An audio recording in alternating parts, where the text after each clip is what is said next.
If you have never heard of this before, you will think this video is crazy. But once we accept multidimensional realities and that all of life is nothing but energy, frequency and vibration that morphs itself into many expressions, this video is easy to understand. It shows us what prophets, seers and channelers have told us for thousands of years. This is what you and I will experience one of these days, whether we believe in it or not. It's a short video, so take a look. All of creation takes place in the old stream of God's Spirit, which we can also call consciousness, the all-intelligence, the all-power.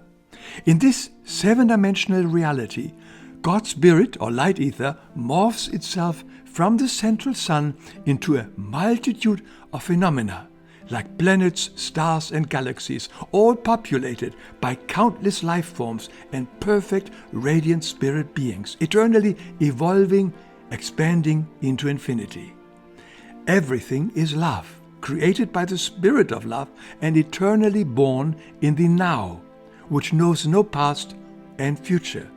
This is our true home, where we once lived as pure spirit beings among our divine families, together with countless other spirit beings. Here is where over eons of time, each one of us evolved from a spiritual atom to a pure and eternal divine son or daughter of God, who gave us the freedom and thus made us heirs of all of infinity. This is our original joyful divine existence in peace, harmony, love and unity. No wonder many call this realm heaven. And yet, as explained in my video about Lucifer's rebellion, at some point a certain number of these divine spirit beings used their free will and left this heavenly realm as they wanted to be like God and have their own creation. Some revelations say that as many as 1/3 of all divine beings dissented. But God, who is love, never left these rebellious spirit beings as they tumbled further and further away from the highest vibration of divine love to the lowest vibration, being the astral spheres and matter in the temporary, material, three-dimensional realm. They did this by persistently sensing, feeling, thinking, speaking and acting against the law of love. In the scripture, this event is called the fall of angels, which caused the temporary creation of time and space, the realm of contrasts, and the law of sowing and reaping. And as you and I are both here on planet Earth right now, we can assume that we were once part of these rebellious angelic beings. Over time, as the satanic forces tried to conquer God and dissolve His creation, life on earth became increasingly difficult, full of darkness, suffering and pain. However, this downward spiral came to a sudden stop when the great light of Christ gave itself on Golgotha by implanting the Christ spark in every soul of the lower four purification or astral spheres, thereby preventing the dissolvement of all of creation. But the suffering on this planet continues, as so many humans and souls are not aware of this extra jolt of divine energy in them and don't think much about life and all the consequences of their words and actions. However, sooner or later, every fallen child of God will come to understand that their destructive endeavors will not succeed. They will then realize their mistakes and begin their journey back home by ennobling their soul and thus bringing their low soul vibration back into the highest vibration of love, because like attracts like. How to walk this path back to the absolute reality has been given to all of us with the 10 Commandments and Christ's Sermons on the Mount, as well as the Golden Rule. And if we are willing to listen and follow our conscience, we will always make the right and lawful decisions in our life. The soul's many incarnations to planet Earth will come to an end when the soul begins to actualize the spiritual laws and purify itself, thereby advancing step by step through all purification spheres. The burdened soul will then become a semi-angel and eventually step through the wall of light that surrounds the absolute reality, the pure heavens, our true home, as a perfect, radiant spirit being of the highest love vibration. Meanwhile, countless other souls are also in the various levels of purification on their way back home. Just like the stream of rebellious spirit beings once left the absolute reality, a similar stream of these beings is now returning back home.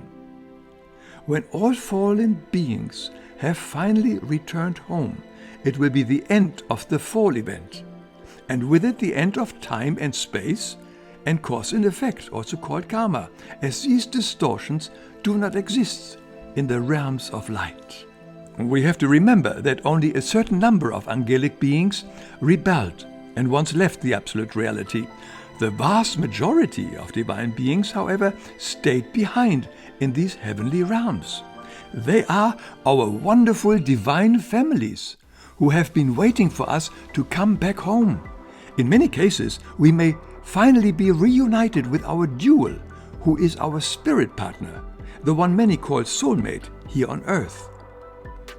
In the book The Soul on Its Path to Perfection, we read, "For many semi-angels, it is a great awakening when they see their next of spirit kin, in the dual or in another spirit being from the spiritual union. They recognize their guardian spirit who taught them either when they left the earthly garment or frequently visited and spoke with them during the process of their soul maturation."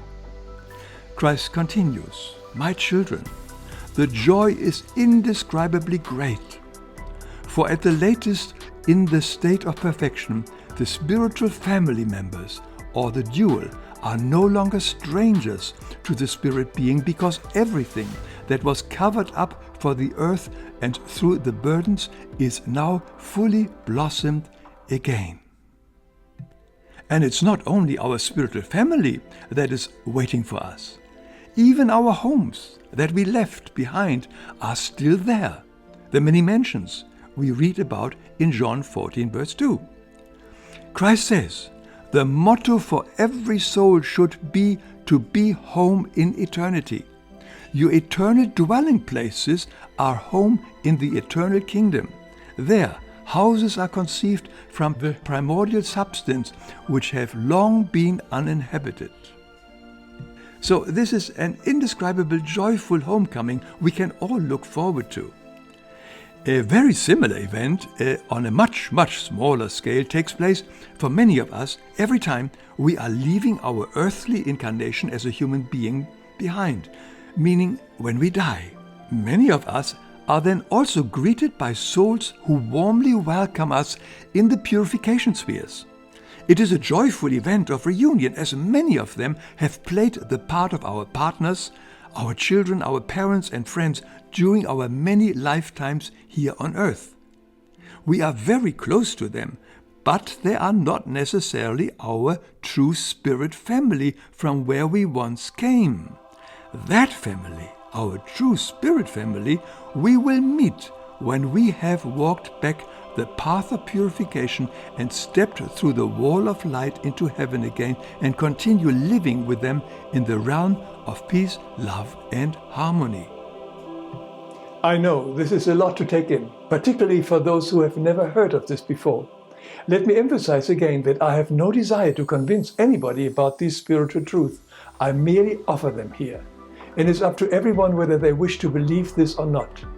The information for this video I've taken from the book The Soul on Its Path to Perfection. A link to this book is beneath this video. If you wish, subscribe to this channel and I will see you in my next video. Thank you for watching.